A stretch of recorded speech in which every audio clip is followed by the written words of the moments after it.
आप एक बोलिएगा तो मैं आपको चार खरी खोटी सुनाऊंगी और आपसे बदतर भाषा में सुना सकती हूँ, तो इस भाषा का प्रयोग मत करिए। मैं इतने तर्कहीन और स्तरहीन व्यक्ति के साथ यूजुअली डिबेट नहीं करना चाहती हूँ। पता नहीं आप लोग क्यों चाहते हैं कि मैं अरे स्तरहीन होगा तुम्हारा राहुल गांधी। आपका राहुल गांधी स्तरहीन है और तर्कहीन है। वही एक व्यक्ति है पूरे हिंदुस्तान में जो स्तरहीन और तर्कहीन है। बातें ना सुनती हूँ और यहाँ ना बैठ के इनका प्रवचन सुनूंगी, ना इनकी बेहुदगी सुनूंगी, ना इनकी तर्कहीन और स्तरहीन बातें सुनूंगी। देख रही है इसको, महिलाओं का सम्मान जो आपके लोग कर रहे हैं, सोचिए जरा, ये महिला सबसे बदतमीज, अनएजुकेटेड, इलिटरेट महिला है, ठीक राहुल गांधी की तरह। खिसियानी बिल्ली खंबा नोचे, खिसियानी बिल्ली खंबा नोचे किसी व्यक्ति के नहीं होता है। खिसियानी बिल्ली खंबा नोचे एक मुहावरा होता है। गधा, बिल्ला सब कुछ पुकारते हैं ये लोग और फिर कहते हैं कि इलेक्शन जीतना है। कैसे जीतेंगे? कैसे ये? अरे आप जितना गाली दे सकती है पूरे विश्व में कोई गाली नहीं दे सकता है, मानता हूँ। गाली देंगे, मैं इनको चार गाली दूंगी क्योंकि दीजिए गाली। ये हमारी शालीनता, आपकी गाली भी लाइव जा रही है तो जाए। मेरे नेता को गाली देंगे, मैं चुपचाप बैठकर सुनूंगी, मैं चुपचाप बैठकर सुनूंगी। गए पाएगा ये लोग, क्यों पाए गए चाइना के टेंट के नीचे? क्यों पाए गए ये चाइना के टेंट के नीचे? नमस्कार दोस्तों, आप सभी का दमदार डिबेट में बहुत बहुत स्वागत है। आज की डिबेट हम देखने वाले हैं बीजेपी प्रवक्ता संबित पात्रा वर्सेस कांग्रेस प्रवक्ता सुप्रिया श्रीनेत के बीच। डिबेट में सुप्रिया श्रीनेत को संबित पात्रा ने फुल्ली एक्सपोज कर दिया है और सुप्रिया श्रीनेत हर डिबेट में गाली ना दे ऐसा तो हो ही नहीं सकता, लेकिन संबित पात्रा भी क्लास के वो बैक बेंचर स्टूडेंट है जो मॉनिटर को भी सुधार दे और ये तो फिर भी गाली वाली महिला है। तो वीडियो बहुत ही मजेदार होने वाली है, लास्ट तक जरूर देखिएगा। और आप सभी से एक रिक्वेस्ट है दोस्तों, आप अगर चैनल पे पहली बार आए हो और अभी तक चैनल को सब्सक्राइब नहीं किया तो सब्सक्राइब जरूर कर लीजिएगा। तो चलिए आज की मेन वीडियो को स्टार्ट करते हैं। चलो भाई।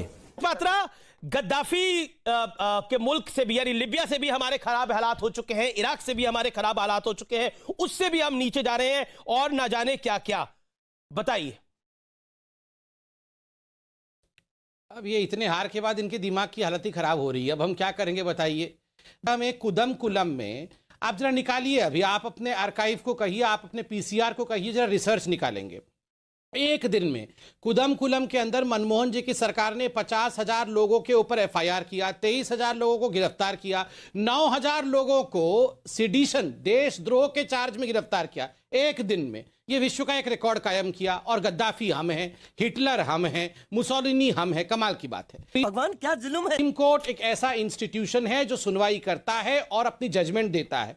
आप सुप्रीम कोर्ट में केस हार जाती हैं तो आप वहां पर चीफ जस्टिस ऑफ इंडिया को इम्पीच करना चाहते हैं। आप इलेक्शन में हार जाते हैं तो इलेक्शन कमीशन के खिलाफ लंदन में जाके प्रेस कॉन्फ्रेंस करते हैं। इंडियन आर्मी सर्जिकल स्ट्राइक करती है तो आप इंडिया के आर्मी को सड़क का गुंडा कहते हैं। 2013 में सोनिया गांधी जी के मौजूदगी में सुशील कुमार सिंधे जी ने कहा था बीजेपी जो है और आरएसएस जो है वो टेरर कैंप चलाती है, टेररिस्ट लोगों को ट्रेनिंग देती है। पूछिए जरा। ओके। मुझे लगता है व्यक्तिगत आक्षेप जैसे दिमाग खराब हो जाने जैसी बातें नहीं बोलनी चाहिए, क्योंकि अगर आप एक बोलिएगा तो मैं आपको चार खरी खोटी सुनाऊंगी और आपसे बदतर भाषा में सुना सकती हूँ। तो इस भाषा का प्रयोग मत करिए, अच्छा रहेगा आपके लिए और आपके नेताओं के लिए। हम मालूम है तेरे बाप को मत सिखा। खैर, मुझे नहीं पता आम चूस कर खाते हैं या काट कर खाते हैं, कौन से लोकतंत्र का वर्णन था। मुझे नहीं पता कोई टॉनिक वॉनिक लेते हैं आप, कौन से लोकतंत्र की वार्ता प्रधानमंत्री जी कर रहे थे, पता नहीं। मतलब ये सब तो इलेक्शन के दौरान दिए हुए इंटरव्यू से मैं कोट कर रही हूं। आप कहने लगते हैं आपके खिलाफ एक साजिश और एक षड्यंत्र चल रहा है। ये कहां तक है? ये दोहरा मापदंड, ये पाखंड कैसे चलेगा? जब आपके जमाने में नहीं होता था तो सब मीठा मीठा गप था, अब कड़वा कड़वा। कौन भोंक रहा है ये बदतमीज? संबित पात्रा इसका जवाब, लेकिन उसके साथ साथ मैं अपना सवाल जोड़ रहा हूं। संबित पात्रा, आप सुप्रिया जी की बात का जवाब दीजिएगा, लेकिन मेरे एक सवाल का भी जवाब दीजिए।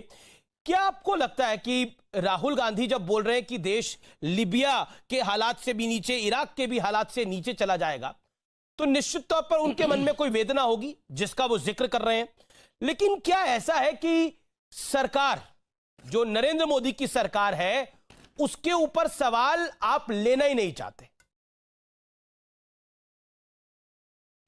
देखिए अमीश भाई, मैं आपकी इजाज़त हो तो 30 सेकंड में बिल्कुल अपने दिल की बात खोल के रखना चाहता हूँ। और क्यों इस प्रकार से कुछ वीडम संस्था हो, चाहे फ्रीडम हाउस हो, चाहे राहुल गांधी हो, चाहे पाकिस्तान हो, ये लोग क्यों इंडिया पे अटैक कर रहे हैं? देखिए 70 वर्षों तक इंडिया में एक स्टेटस क्वो वाली परिस्थिति थी। आर्टिकल 370 हट नहीं सकता था। मंदिर का निर्माण होगा उस पर केवल हम बातें करते थे, मंदिर बन नहीं सकता था, रिफॉर्म हो नहीं रहे थे। बौखलाए हुए हैं कि आर्टिकल 370 कैसे हट सकता है। राहुल गांधी भी बौखलाए हुए हैं कि आर्टिकल 370 कैसे हट सकता है। पाकिस्तान और चाइना भी बौखलाए हुए हैं आर्टिकल 370 कैसे हट सकता है। फ्रीडम हाउस कह रही है कि आप आर्टिकल 370 को बहाल करिए और जम्मू कश्मीर को आप लिबरेट करिए। हम उसको जब उनकी औकात है ये हमसे पूछेंगे और हम उनको जवाब देंगे, और ये कांग्रेस पार्टी उनके साथ हाथ से हाथ जोड़ के हमसे सवाल पूछेगी।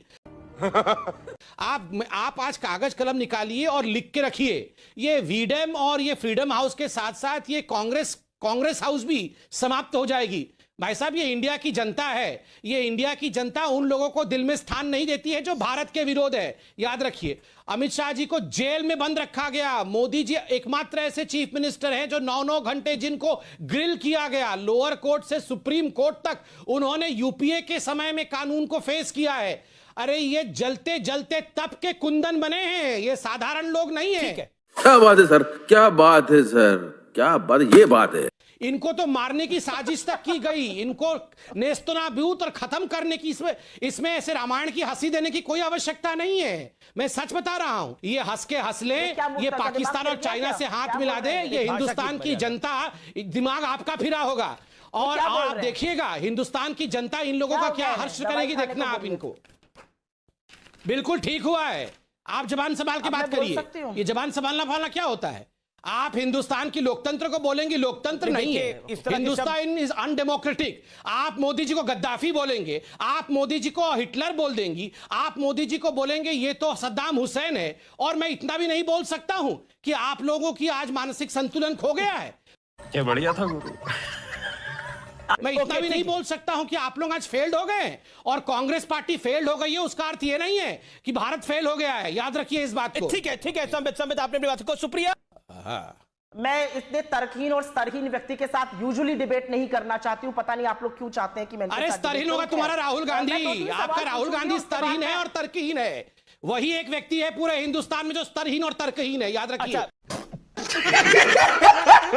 देश में गद्दाफी, देश में मुसोलिनी, हिटलर, ये स्तर की बातें हैं। मोदी जी गद्दाफी है। मेरा निवेदन है संबित और सुप्रिया, नहीं, अमीश भाई हम लोगों ने बहुत सह लिया है। रोज इस देश को गाली पड़ती है, रोज इंटरनेशनल हेडलाइन चल रहा है पाकिस्तान में। मेरा बातें ना सुनती हूं और यहां ना बैठ के इनका प्रवचन सुनूंगी, ना इनकी बेहुदगी सुनूंगी, ना इनकी तर्कहीन और स्तरहीन बातें सुनूंगी। मैं सवाल पूछना चाहती हूं, 300 किसान मर गए, क्यों नहीं एक शब्द निकला आज तक संबित पात्रा या इनके आका के मुंह से? सत्यपाल महाराज तो आपके मंत्री थे ना, गवर्नर है ना, क्या आके कहते हैं कि किसानों के साथ नाइंसाफी और ये किसान खाली हाथ नहीं जाने चाहिए। मोदी महिलाओं का सम्मान जो आपके लोग कर रहे हैं, आप सोचिए जरा, ये महिला सबसे बदतमीज, अनएजुकेटेड, इलिटरेट महिला है, ठीक राहुल गांधी की तरह।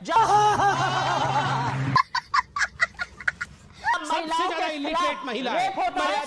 आज हमारे देश में अगर एक लड़का पानी पीने मंदिर की ओर चला जाता है क्योंकि वो दूसरे धर्म का है, उसको पीटा जाता है और प्रधानमंत्री, गृह मंत्री, वहां के लोग अपने मुंह में दही जमा कर रखते हैं। उन्होंने कहा कि प्रधानमंत्री और अमित शाह जी के मुंह में क्या दही जम गया है, बाकी लोगों के मुंह में क्या दही जम गया है? जब ये रिंकू शर्मा मारा जाता है, अंकित शर्मा मारा जाता है, तो राहुल गांधी के मुंह में क्या जम जाता है? और जब कोई हिंदू मारा जाता है, पीटा जाता है, उसको गला काटा जाता है, कमलेश तिवारी का गला काटा गया, तो राहुल गांधी के मुंह में क्या था? यहां पर कहा गया कि मोदी जी की 2 कौड़ी की औकात है। मैं पूछता हूं, मोदी जी की कितनी औकात है? ये हिंदुस्तान ने दिखाया है। मोदी जी प्रधान सेवक हैं, वो अपने देखिए अमीश भाई, ये किस प्रकार की बात है? अमीश भाई, मैं तो पूरा शांति से, अमीश भाई जब मैं ये बोल रही थी, मैं ऑफ कैमरा था। बोलो फेकू और झासाराम के आदमी। अमीश भाई, ये आपसे कंट्रोल हो रहा है डिबेट या नहीं हो रहा है? अमीश भाई जब ये बोल रहे थे तो मैं उस समय ऑफ कैमरा रखा गया था मुझे। जब ये बोल रही थी तो मैं ऑफ कैमरा रखा गया था न्यूज़ 18 द्वारा, और जब मैं बोल रहा हूं तो सुप्रिया मेरा निवेदन स्वीकार करें। तेरा बाप यहाँ छोड़कर गया था कि तेरी माँ? किसी की औकात नहीं है। इन्होंने मुझे गधा तक बुला दिया, मुझे बिल्ला। मैंने कहा खिसियानी बिल्ली खंबा नोचे। खिसियानी बिल्ली खंबा नोचे किसी व्यक्ति के लिए नहीं होता है। खिसियानी बिल्ली खंबा नोचे एक मुहावरा होता है। गधा, बिल्ला, सब कुछ पुकारते हैं ये लोग, और फिर कहते हैं कि इलेक्शन जीतना है। कैसे जीतेंगे? जीतेंगे कैसे ये? बड़े आयो। अरे आप जितना गाली दे सकती है पूरे विश्व में कोई गाली नहीं दे सकता है, मैं मानता हूँ। हाँ बिल्कुल आप मान जाओ, तमीज से बात करो फिर। इसीलिए यही सीट में कन्वर्ट होगा बीजेपी की। कोई बात नहीं, यही सीट में कन्वर्ट होगा। अमीश भाई एक गाली देंगे, मैं इनको 4 गाली दूंगी, क्योंकि दीजिए गाली।